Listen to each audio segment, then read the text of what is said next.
Tidbits from TNT, Sunday morning, September 28, 2025. Listen to the full version on the official dinarreport.com blog and become our supporter on Patreon. TNT. Tishwash. Why was 6 o'clock set for Kurdistan oil exports? For two main reasons, 6 a.m. was set as the time for Kurdistan oil exports.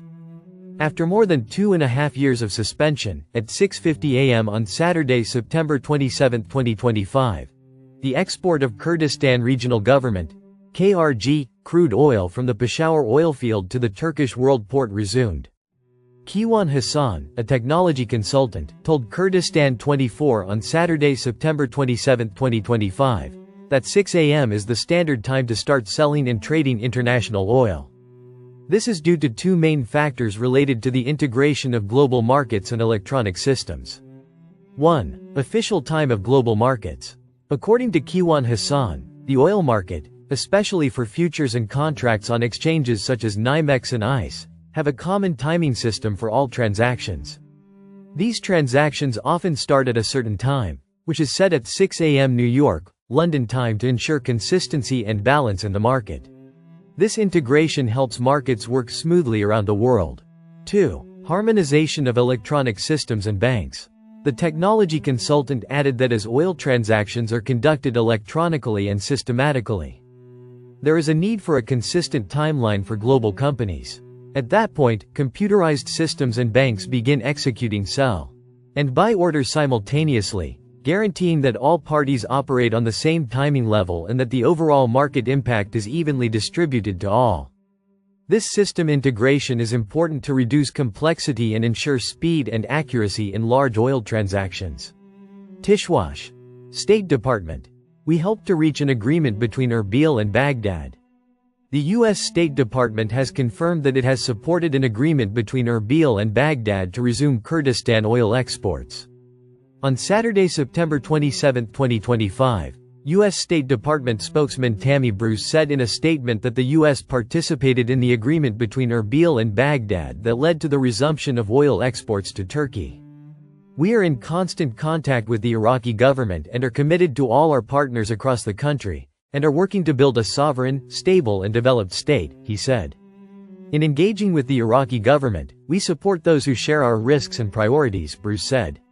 He stressed that the resumption of oil exports will also benefit the United States and Iraq. Kurdistan Regional Government (KRG) resumed oil exports to Turkey on Saturday, September 27, 2025 at 6:50 a.m. The Kurdistan Regional Government (KRG) and the Iraqi government have agreed to export 190,000 barrels of oil per day to the port of Jayan in the first phase.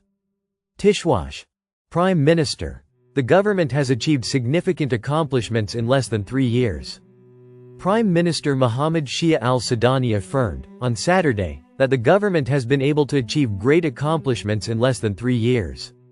While pointing out that the electoral entitlement is important, as the awareness of the citizen will be the deciding factor in shaping the political future in Iraq, and non-participation will have its repercussions. The Prime Minister's media office said in a statement received by the Iraqi news agency, INA, Prime Minister Mohammed Shia al-Sudani received sheikhs and dignitaries of the tribes of the northern Baghdad regions, in the presence of former Deputy Prime Minister Baha al-Araji.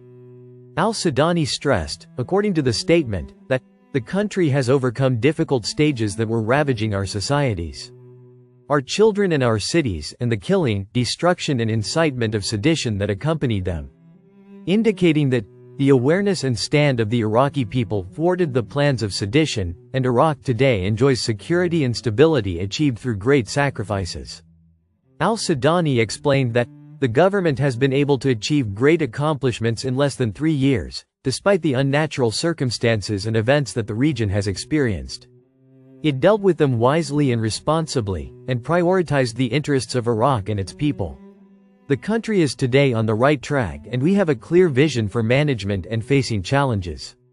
He pointed out that the electoral entitlement is important, as the citizens' awareness will be the deciding factor in shaping the political future in Iraq, and failure to participate will have repercussions. He stressed that the government needs an important, influential and large parliamentary bloc to be more productive.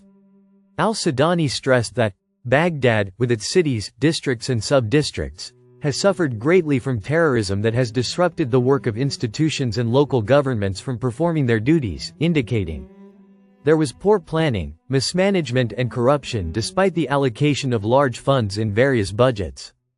He pointed out that Baghdad has more than 9.5 million people according to the latest population census, a 35% increase that is putting pressure on services. Noting that the service effort has implemented projects in neighborhoods that have not seen services for years. He stressed that citizens are today seeing our measures to address stalled projects, especially in Baghdad, explaining that the rehabilitation of Baghdad's northern entrance is a sustainable and integrated project, and citizens have expressed their satisfaction with the completed service projects.